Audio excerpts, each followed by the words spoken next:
Didier Migaud, je rappelle encore une fois que vous êtes président de la Commission des finances à l'Assemblée. Ce grand emprunt dont tout le monde parle depuis maintenant des semaines, mais surtout depuis qu'il a été présenté en détail par le président de la République, on va prendre ça au départ de haut. Est-ce que pour vous c'est un événement ou est-ce que finalement c'en est plus du tout un, étant donné la somme et les priorités qui ont été annoncées? Soyons francs. Soyons francs, ça devient de moins en moins un événement. À partir du moment où ce devait être un grand emprunt, c'est-à-dire de l'ordre de 100 milliards d'euros, et que c'était les épargnants qui devaient être sollicités à travers un grand appel à l'épargne publique pour aider au redressement de la France. On voit la campagne qu'aurait pu faire le président de la République à ce sujet. Une sorte de plébiscite, emprunt plébiscite, oui. Oui, sûrement. Il y avait sûrement de cela dans l'esprit du président de la République. Bon, depuis, pour reprendre une expression célèbre, ça a fait pchit. Bon, parce que un certain nombre de voix se sont élevées. Un emprunt, vous savez, ça n'est pas une recette supplémentaire. Alors, ça a été justifié notamment par un des conseillers du président de la République, Henri Guénaud. Le président ne veut pas qu'on augmente les impôts. Il a sûrement raison quand il s'agit du plus grand nombre. Donc il nous faut emprunter. Mais à travers l'emprunt, vous reportez des échéances et vous augmentez une facture. Mais je reprends votre expression. Pourquoi c'est pas un événement? Pourquoi donc c'est un non-événement? À cause de la somme, à cause des priorités?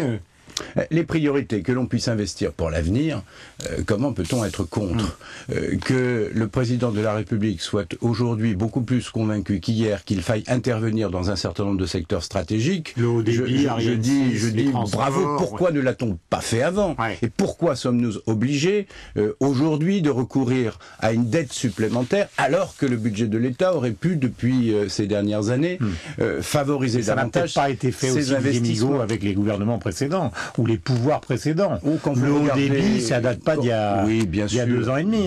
Bien sûr, il y a sûrement un investissement sous-calibré depuis de nombreuses années. Mais lorsque vous voyez l'effort en matière de recherche et de développement sous les gouvernements de gauche et de droite, vous verrez que sous les gouvernements de gauche, il y a quand même souvent un effort beaucoup plus important en matière de recherche, de développement et d'innovation. Vous qui aimez justement l'équilibre budgétaire, qui le rêvez, parce qu'en France, l'équilibre budgétaire, ça devient une plaisanterie. Alors c'est un rêve qui devient de moins en moins accessible. Mais justement, on va en parler. Mais est-ce que finalement, il n'a pas eu raison, le président de la République, Didier Migaud, de faire plutôt du Raymond Barre que du Henri Guénaud, quoi?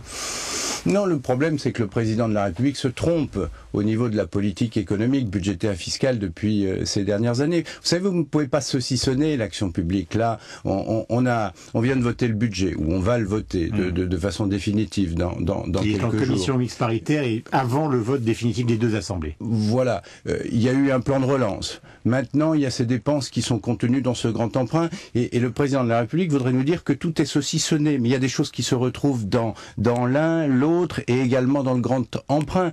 Donc, comment tout cela s'articule? Tout cela montre bien qu'il y a une certaine cohérence, normalement, dans la politique économique, budgétaire et fiscale. Et si aujourd'hui, on est obligé d'emprunter davantage, je vous rappelle que sur l'année 2009, nous avons déjà emprunté 250 milliards. Mais dites-moi, en quoi tout ça est incohérent, d'après vous? En quoi c'est incohérent? La grande incohérence de cette politique économique, prenez un grand souffle, une aspiration. La grande incohérence, c'est que nous avons un président de la République qui augmente la dépense de façon continue et qui diminue délibérément ses recettes. C'est un grand écart qui ne peut que conduire à la fracture.